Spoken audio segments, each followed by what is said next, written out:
हाय, hello, good morning, नमस्ते सगळ्यांना. जय भीम. मी सीमा. स्वागत आहे आपल्या सगळ्यांचं किचन सवंगडी आणि मी या चॅनलमध्ये.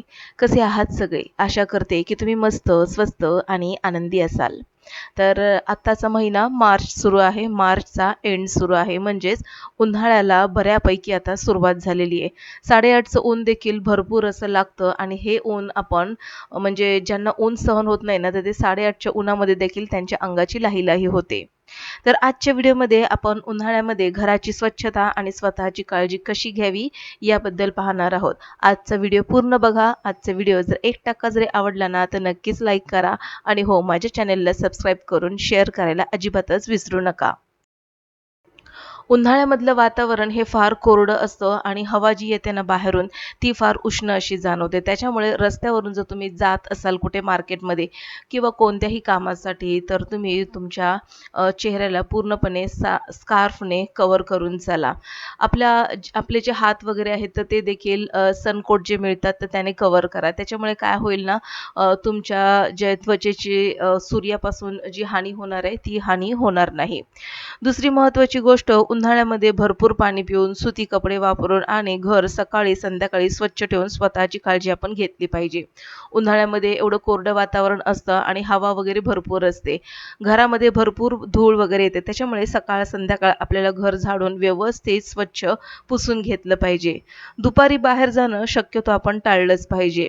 उन्हाळ्यामध्ये नारळ पाणी, लिंबू पाणी किंवा इतर जे सरबत आहेत, कोकम सरबत किंवा ताक वगैरे याचं सेवन आपण जास्तीत जास्त केलं पाहिजे. घरामध्ये जी खिडकीतून येणारी धूळ आहे ती रोजची रोज झाडून काढली पाहिजे आणि घर थंड ठेवण्यासाठी पडदे जे आहेत ते दुपारी बंद करून ठेवले पाहिजेत. यामुळे घर आतून थंड राहण्यास मदत होते व फरशी मिठाच्या पाण्याने देखील पुसली पाहिजे. मिठाच्या पाण्याने फरशी पुसल्यामुळे लादी जी आहे ती थंडगार राहण्यास मदत होते. उन्हाळ्यामध्ये आपल्या घराची काळजी कशी घ्यावी? तर उन्हाळ्यामध्ये ना जास्तीत जास्त धूळ ही खिडक्या, दरवाजांमधून येत असते. तर सकाळ झाल्याबरोबर खिडक्या, दरवाजे सकाळी-सकाळी लवकर उघडली पाहिजेत आणि दुपारच्या वेळेस ही खिडक्या, दरवाजे बंद ठेवले पाहिजेत.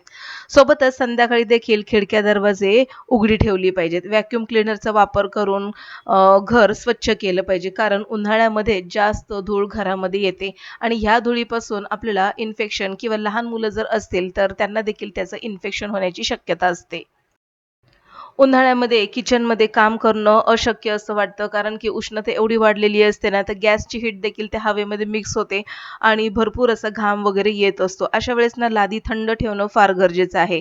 त्याच्यामुळे ना दिवसातून 1दा ते 2दा फरशी ही मॉपने आपण पुसली पाहिजे. फरशी थंड राहण्यासाठी त्यामध्ये आपण मिठाच्या पाण्याचा वापर केला पाहिजे. यामुळे जमीन थंड राहते.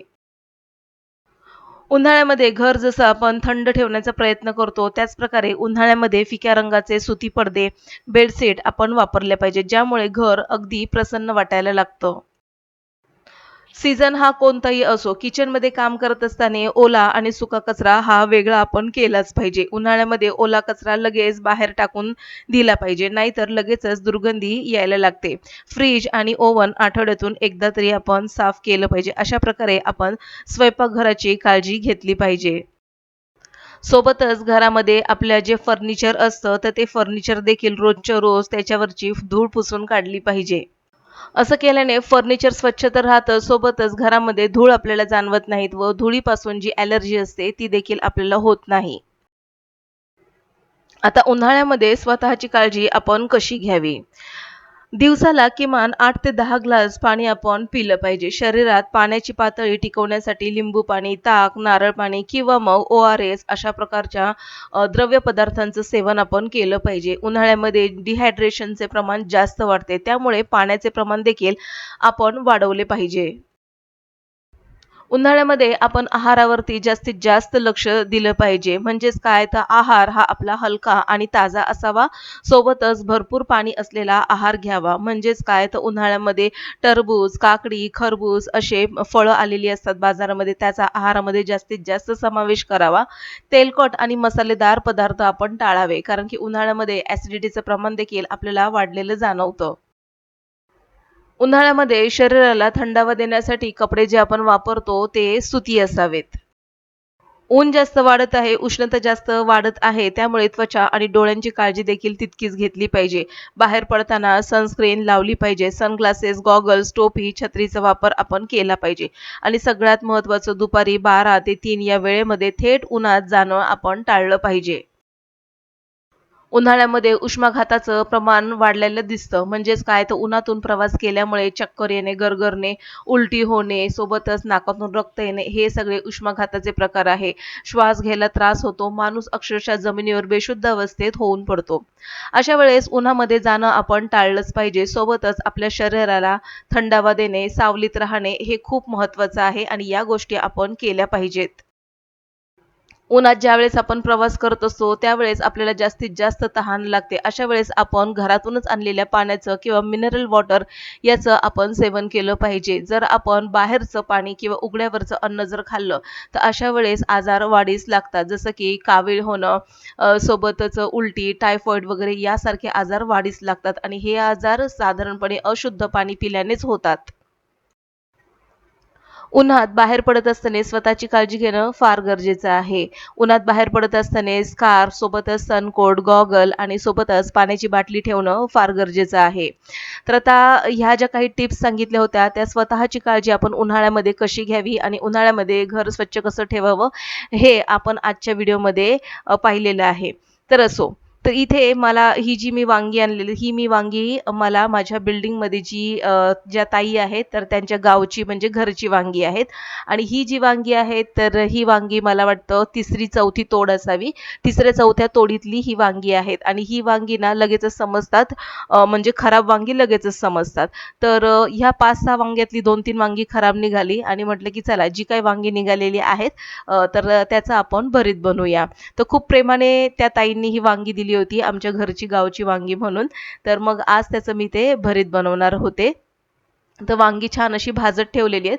तोपर्यंत म्हटलं घरातलं काम सगळं आवरलेलं आहेच, तर फक्त बाथरूम धुण्याचं बाकी होतं. तर आता इथे ते देखील स्वच्छ करून घेते. तर उन्हाळ्यामध्ये किंवा कोणताही सीझन असो, आपलं घर जसं आपण स्वच्छ ठेवतो, त्याच प्रकारे आपण टॉयलेट, बाथरूम देखील तितकं स्वच्छ ठेवलं पाहिजे. टॉयलेट, बाथरूम आपण स्वच्छ तर ठेवतो, पण ते आणखीन स्वच्छ राहण्यासाठी किंवा फ्रेश राहण्यासाठी आपण एअर फ्रेशनरचा देखील वापर केला पाहिजे. तर आता इथे मी बाथरूम वगैरे धुवून घेते. स्वयंपाक माझा बऱ्यापैकी झाला होता आणि क्लास देखील माझा घेऊन झाला होता. तर राहिलेलं काम जे होतं, तर ते मी आता पटापट उरकून घेते.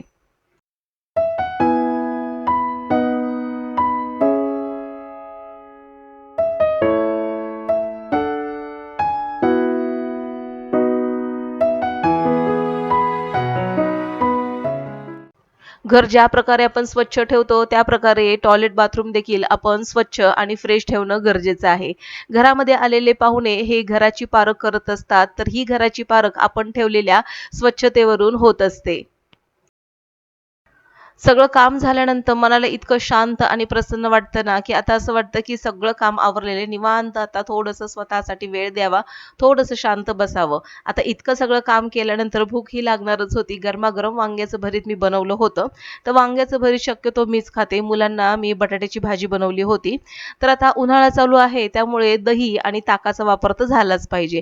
तर इथे मी 1 ग्लास मस्तपैकी ताक बनवून घेते आणि हे जे थोडंसं दही आहे, ते विरजण म्हणून ठेवणार आहे. आणि याच दह्यामध्ये विरजणामध्ये मी थोडंसं दही लावणार आहे.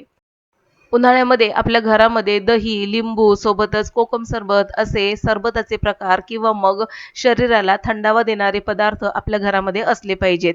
बाहेरून येणाऱ्या पाहुण्याला विकतचे जे सरबत असतात किंवा कोल्ड ड्रिंक असतात ते आपण देणं टाळलं पाहिजे. हे जे घरगुती पदार्थ आहेत ना, हे शरीराला थंडावा देतात, सोबतच आपल्या शरीराला कोणतीही हानी पोहोचवत नाहीत. आता इथे मी थोडंसं दूध शिल्लक होतं, तर त्या दुधाचं देखील मी आता दही लावून घेते.